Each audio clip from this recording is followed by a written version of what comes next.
Kota Bandar Lampung, Eva Duyana menyebut pemerintah Kota Bandar Lampung terus berkomitmen untuk menciptakan ekosistem usaha yang kondusif bagi UMKM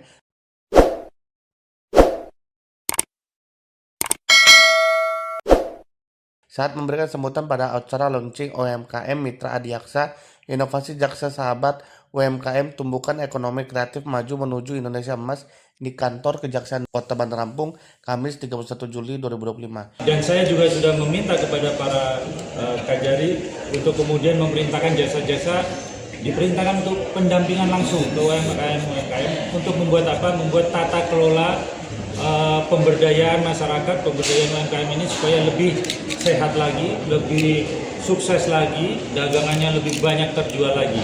Sehingga apa?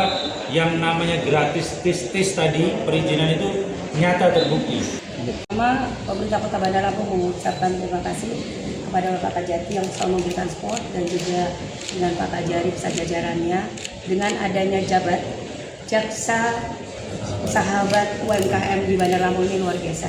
Dan kami akan semua kelurahan yang ada di Bandar Lampung, 126 kelurahan menginstruksikan untuk bersama Jaksa Sahabat UMKM ini turun ke lapangan dan memberikan kemudahan-kemudahan kepada masyarakat penggiat usaha yang ada di Bandar Lampung.